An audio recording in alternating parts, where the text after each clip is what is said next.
Hello বন্ধুরা, কেমন আছো সকলে? আশা করছি সকলেই খুব ভালো আছো। আর আমার আবারও আরেকটি নতুন ভিডিওতে তোমাদের অনেক অনেক স্বাগত জানাচ্ছি। তো দেখো, আজকে ছিল রবিবারের সকাল, আর আজকে এখন ঘড়ির কাঁটায় প্রায় 8:30 মতো বাজে, মানে সকাল 8:30। তো আজকে কিন্তু ছুটির দিন, ওই কারণে আজকে চিকেন বা মাটন কিছু খেতে যেহেতু ইচ্ছে করছিল না, ভেবেছিলাম একটুখানি মাছ রান্না করব। তো মাছ খেতেও সাধারণত আমার খুব একটা ভালো লাগে না, ডিমটাই সবথেকে বেশি ভালো লাগে। তো বাড়িতে যদি কোনো সময় ইলিশ মাছ হয়, মাছের মধ্যে ইলিশ বলো বা চিংড়ি বলো বা পাবদা মাছ বলো, ট্যাংরা মাছ, এগুলো কিন্তু খেতে বেশ ভালোই লাগে। এগুলো মানে মাছের মধ্যে কাতলা, রুই এগুলো ভালো লাগে না। তো ইলিশ মাছ তো সকলেরই প্রিয়, আর বাঙালি মানেই তো ইলিশ মাছের তো মানে তুলনায় হয় না। তো সেই কারণে সকালবেলায় কিন্তু আজকে বাজারে গিয়ে ইলিশ মাছ নিয়ে আসা হয়েছিল। তো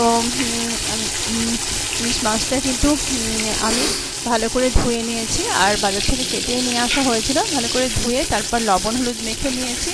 নিয়ে আসার পর আমি কিন্তু কড়াইটাকে ভালো করে মানে তেল দিয়ে চাপিয়ে নিয়েছি। নিয়ে আমি কিন্তু এখানে মাছের তেলটাকে ভেজে নিচ্ছি। আর ওই মাছের তেলটা একটু টেস্টি করার জন্য ওর মধ্যে লবণ হলুদটা মেখে নিয়েছি, আর একটুখানি কাঁচা লঙ্কা দিয়েছি। কারণ তেলের সঙ্গে দেখবে তেলটা যদি একটু ঝাল ঝাল হয়, একটু লবণ লবণ হয়, তাহলে কিন্তু ভালো লাগে। মাছের তেলে কিন্তু কোনো দিনই লবণ না হলে কিন্তু ভালো লাগে না। তো আমি আরেকটু বেশি ভালো টেস্টি করার জন্য কিন্তু এখানে কাঁচা লঙ্কা কয়েকটা চেরা দিয়ে দিয়েছি। আর দেখো বন্ধুরা, এখানে কয়েকটা মানে একটু সেন্টটাকে, একটু ফ্লেভারটা অন্যরকম হওয়ার জন্য কিন্তু আমি এখানে দিয়ে দিয়েছি কয়েকটা কালো জিরে। তো কালো জিরেটা দিলে ওই তেলটার ফ্লেভারটা কিন্তু বেশ একটা সেন্টও হয়। আর দেখো, এই যে গরম ভাতের সঙ্গে কিন্তু আমার কিন্তু ভাজাটা হয়ে গেছে, খেতে কিন্তু দারুণ লাগে। ইলিশ মাছের তেল, ইলিশ মাছের তেল হলে কিন্তু আর ভাত মাখার জন্য কিন্তু আর কোনো কিছুই লাগে না, ডাল বা কোনো ঝোল সেটা কিন্তু আর প্রয়োজন হয় না। দেখবে প্রত্যেকের ক্ষেত্রেই কিন্তু এটা বেশিরভাগ মানুষের ক্ষেত্রেই হয়। ইলিশ মাছ খায় না এরকম মানুষ তো খুব কমই আছে। তো ইলিশ মাছের তেলটা আমার ভেজে নেওয়া হয়ে গেছে। এইবার কিন্তু আমি মাছগুলোকে ধুয়ে নিলাম, আর মাছগুলোকে ধুয়ে নিয়ে তারপর কিন্তু আমি মাছগুলোকে লবণ হলুদ ভালো করে পরিমাণ মতো দিয়ে মেখে নেব। আর কড়াইতে কিন্তু আমি বেশ খানিকটা তেল নিয়ে নেবো, কারণ এই ইলিশ মাছগুলো হালকা করে আমি ভাজবো, কাঁচা ইলিশ করবো না। হালকা করে কাঁচা ইলিশ করলেও কিন্তু খুব ভালো লাগে খেতে, ওটাও কিন্তু বেশ টেস্টি হয়।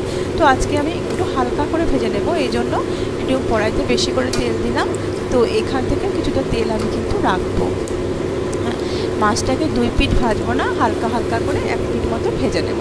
তো চলো মাছগুলোকে ভাজতে থাকি। আর আজকে কিন্তু যেহেতু ইলিশ মাছ হচ্ছে, সেজন্য কিন্তু অন্য কোনো সবজি বা অন্য কোনো তরকারি আজকে কিন্তু রাখছি না। কারণ ইলিশ মাছের ঝোল বা ইলিশ মাছ ভাজা বা ইলিশ মাছের তেল দিয়ে দেখবে কিন্তু ভাত খাওয়া হয়ে যায়, ওই সঙ্গে কিন্তু আর কোনো সবজি লাগে না। আর অন্য কোনো সবজি খেলে কিন্তু তখন ইলিশ মাছের সঙ্গে সেটার আর কোনো স্বাদ পাওয়া যায় না। সেই জন্য অন্য কোনো সবজি রাখবো, ইলিশ মাছগুলো হালকা করে ভেজে তুলে নিলাম। আর একটুখানি চাটনি তো করবো ভেবেছিলাম, কাঁচা আমের চাটনি। তো আচার আছে, সেটাকে কিন্তু চাটনি হিসেবে খাওয়া হবে। আর চলো, ইলিশ মাছটা সর্ষে ইলিশ যেহেতু বানাবো আমি, সেজন্য সর্ষেটাকে বেটে নিলাম প্রথমেই, আর তারপর কিন্তু ছেঁকেও নিলাম। আমি কিন্তু সর্ষেটাকে ছেঁকে নিই, কারণ নাহলে পেটের মধ্যে একটু সমস্যা হয়। তো হচ্ছে এখানে সর্ষেটা ছেঁকে নিলাম, তারপর কিন্তু পরিমাণ মতো লবণ হলুদ আর তেল দিয়ে দিলাম, কাঁচা সর্ষের তেল।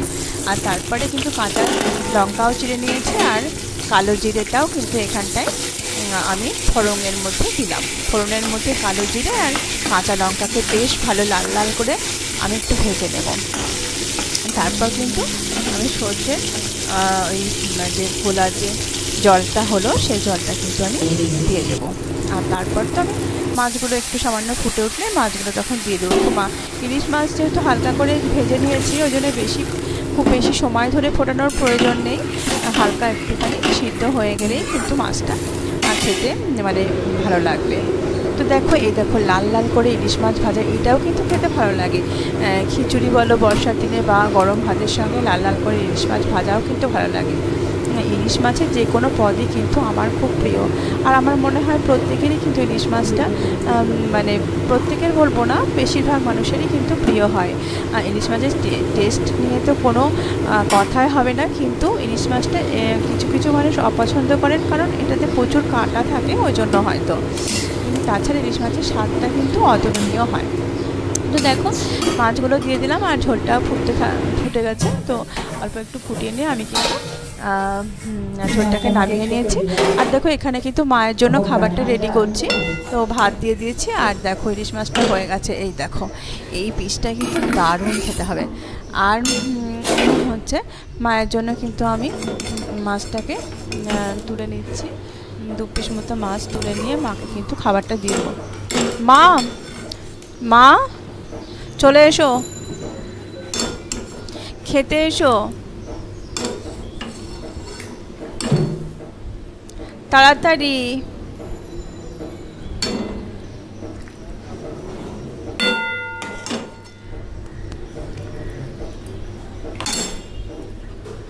ওমা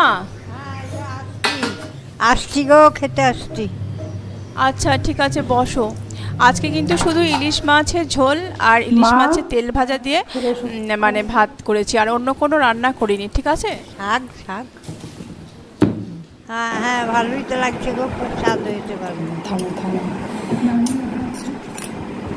ওমা একটু তেল দিয়ে দিচ্ছি, হ্যাঁ ভাতের মধ্যে আগে তেল দিয়ে।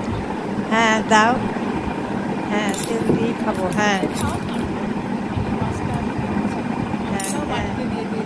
হ্যাঁ হ্যাঁ ঠিক আছে শুরু করো। হ্যাঁ খাচ্ছি।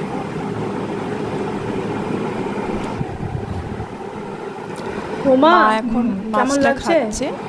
কেমন লাগছে মা? কেমন হয়েছে? ভালো হয়েছে গো, খুব ভালো, দারুণ খেয়ে নাও। ভালো লাগছে? হ্যাঁ আচ্ছা টেস্ট ঠিক আছে। হ্যাঁ হ্যাঁ। আজকের মতো ভিডিওটা এ পর্যন্তই।